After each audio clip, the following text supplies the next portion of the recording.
नमस्कार दोस्तों। कचवा, छलावा, ये चीज़ें ऐसी हैं, अगर किसी आदमी के पीछे पड़ जाए और धार ले तो ये आदमी को मरने के लिए मजबूर कर देती है। मरने की भीख मांगता है वो आदमी। ऐसी कहानी के साथ आज आपका स्वागत करता हूँ। चैनल को सब्सक्राइब जरूर कर लीजिएगा। अब मैं आपको कहानी सुनाता हूँ। 6 दोस्तों का ग्रुप था दोस्तों। मनीष, राम, दौलत, दिनेश, तनुज और अभिषेक। 6 दोस्त थे। तनुज का जो भाई था वो करीब 24-25 साल का हो गया था। उसकी सगाई फिक्स करनी थी एक जगह पर, जो कि नागपुर के अंदर रहते हैं ये लोग। ये पाँचों छः दोस्त है। ये तनुज को छोड़कर 5 दोस्त थे उसके ग्रुप के अंदर। तो वो पाँचों नागपुर के एक स्कूल है वहीं पर ही मिले थे और अच्छी बॉन्डिंग थी इनके बीच। तो अब जो लोकेश था तनुज का भाई, उसकी सगाई करनी थी नागपुर के करीब 150 किलोमीटर दूर एक गांव है वहाँ पर जाकर। अब पांचों दोस्तों के सामने एक सवाल था कि घर वालों से कैसे कहे, घर वाले नहीं माने तो क्या होगा, ऐसे करके उन्होंने हिम्मत करके घर वालों से कहा कि हमको वहाँ पर जाना है सगाई के अंदर। घर वालों भी लोकेश को जानते थे और तनुज के परिवार को जानते थे कि अच्छा परिवार है, वहाँ पर कोई दिक्कत नहीं आएगी। तो पांचों के दोस्तों ने उनको हाँ कर दी, मतलब घर वाले थे उन्होंने हाँ कर दी कि जा सकते हो, ठीक है। इन पांचों ने यहाँ से ट्रेन पकड़ी और उस गांव के अंदर ये पहुँचे। अब आपको मैं बता दूं, ये जिस जगह पर पहुँचे थे वहाँ पर एक गांव है जहाँ ये पहले से तनुज का घर वाले थे, वो जानते थे उस गांव को अच्छी तरीके से। यानी कि ये पहले वहाँ ही रहते थे, उसके बाद नागपुर आए थे। अब जिस गांव के अंदर रहते थे वहाँ से इनको जाना था उस जगह पर जहाँ पर सगाई वाला गाँव था। उस गाँव से करीब 70-80 किलोमीटर दूर और वो गाँव था। ये पाँचों दोस्त ट्रेन से सफ़र करके उस गांव के अंदर पहुँचे। करीब ये 11:30 साढ़े 12 बजे उस गांव में पहुँच गए थे रात के। सुबह आराम से उठे, आराम से एकदम चक होकर नहा धोकर रेडी हो गए। इनमें से जो राम था वो परफ्यूम बहुत अच्छी तरीके से लगाता था। है तो अभी 16 साल के, सारे 16, 17, 15 ऐसे के ही है, परंतु उसका जो परिवार है वो थोड़ा हाई परिवार है। दुबई से अलग अलग तरह के परफ्यूम लेकर आता है। एक नंबर लगाकर इतना टर्न होकर गया था, मतलब कुछ भी समझो, है ना। वहाँ से ये परफ्यूम लगाकर 6 के 6 दोस्त एक गाड़ी के अंदर बैठ गए। ठीक, गाड़ी के अंदर बैठने पर अब इनके जो परिवार वाले थे वे उस जगह पर पहुँच चुके थे जहाँ पर सगाई वाली थी। अब इनकी गाड़ी अलग थी, 6 की 6 दोस्तों की गाड़ी चल रही थी। तभी ये बाज़ार के अंदर पहुँचे। हट बाज़ार होता है, हट बाज़ार लगा हुआ था, वहाँ पर पहुँचे। तभी इनमें से एक दोस्त बोलता है, मनीष, कि यार थोड़ी देर गाड़ी रुकाना, कुछ सामान ले लेते हैं। हट बाज़ार अपने नागपुर में तो लगता नहीं है, ये ले लेते हैं यार। तो सारे उस गाड़ी में उतर के सामान लेने लगे। काफ़ी लेट हो चुके थे वैसे तो ये, परंतु इन्होंने सामान लेके ये सीधे उस जगह पर पहुंच गए जहाँ पर सगाई होने वाली थी। अभी शादी नहीं हो रही, सगाई हो रही है, ठीक है। वहाँ पर पहुँचते हैं। वहाँ पर पहुँचने के बाद अच्छे से वहाँ पर जब देखा माहौल तो टेंट वेंट लगे हुए थे, गांव के काफ़ी लोग आए हुए थे सगाई के अंदर। यार रईस परिवार था, ठीक है।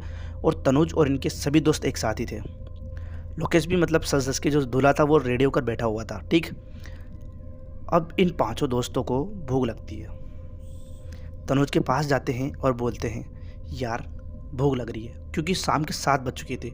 सुबह भी खाना नहीं खाया था, थोड़ा सा नाश्ता किया था। सभी को भूख लगती है दोस्तों, और बाहर जाए अगर हम टूर पर तो ज़्यादा भूख लगती है। तो तनुज को बताया उन्होंने कि भूख लग रही है यार।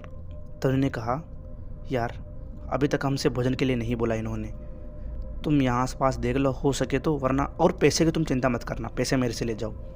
तो फिर राम बोलता है, अरे यार तेरा भाई हमारा भाई है, पैसे की क्या बात है। तो वो तनुज ये कहकर अपने भाई की सगाई का जो काम था उसके अंदर चला गया। ये बात उस गांव के एक आदमी ने सुन ली जो उस सगाई के अंदर सम्मिलित था।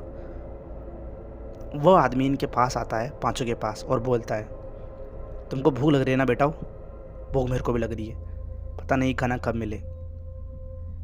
एक बोलता है, राम, हाँ यार अंकल जी सही बात कह रहे हो। तो वो आदमी बोलता है, खाना खाना है? मैंने मतलब राम ने कहा कि हाँ खाना है। तो गांव के अंदर चलो, तुम गांव के अंदर नए हो, तुम नहीं जानते होंगे इसके बारे में, मैं सब जानता हूँ, तुम मेरे साथ चलो।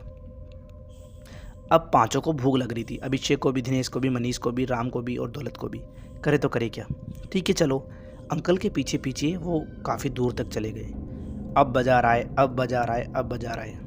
परंतु बाजार आया ही नहीं। फिर उनको एक लाइट दिखी, वो लाइट होती है ना रोड के अंदर, वो दिखी। अंकल बोलता है कि ये लाइट है ना, वहीं पर ही अपना बाजार है, तुम चिंता मत करो, वहीं पर अपना बाजार आ जाएगा। चलते गए चलते गए चलते गए, वो लाइट आने का नाम ही नहीं ले रही थी। बहुत देर बाद वो जंगल से गुजरे। पहले तो जंगल गुजरने के बाद उनको लाइट के पास पहुंच गए। लाइट के पास जब पहुंचे तो वहीं पर बाजार लगा हुआ था। करीब 8 बज रहे, करीब हाँ 8 साढ़े 9 नहीं 9:30 बज रहे थे रात के, तब की बात है। 9:30 बज रहे थे और वो जो मार्केट था उसमें लोग थे ही नहीं। गिनती की 3-4 दुकानें थी, वो भी बंद होने जा रही थी। परेशान हो गए। उन्होंने विचार किया और मतलब पीछे मुड़कर नहीं देखा। उन्होंने कहा, अंकल जी आप कैसे बाज़ार में ले आए हो, तो दुकानें बंद हो रही है, हम क्या खाएंगे यार, आप कैसी बातें कर रहे हो, आप कहाँ पर लेकर आ गए। जब मनीष ने पीछे मुड़कर देखा तो अंकल गायब। अंकल थे ही नहीं। सभी ने अंकल को आवाज़ दी। आधे घंटे बाद पूरा बाजार खाली। अब उन 5 के अलावा उस जगह पर कोई था ही नहीं। उन्होंने वापस उस जगह से निकलना ही सही समझा। वहाँ से वो निकल गए। अब उनको बीच में मिलती है जंगल, जिस जंगल से वो गुजरे थे। तभी उनमें से दौलत बोलता है, अरे यार हनुमान चालीसा चला दे। अजीब सी घुटन हो रही है। घुटन सभी को हो रही थी, अजीब सी बेचैनी उनको सता रही थी। उनमें जो था अभिषेक, वह एक छोटा फ़ोन रखता था जिसकी टॉर्च से उजाला भी होता था, और उसमें हनुमान चालीसा चला दी। उन्होंने जैसे ही हनुमान चालीसा चलाई, उनको ऐसा महसूस हुआ कि कोई दौड़ता हुआ उनकी तरफ पीछे आ रहा है। और जब पीछे मुड़कर देखा तो वहाँ पर कोई भी नहीं था। उसके बाद उन्होंने हनुमान चालीसा कंटिन्यू रखी। अब जो टॉर्च जल रही थी उसकी लाइट के अंदर उनको परछाई दिखाई दी।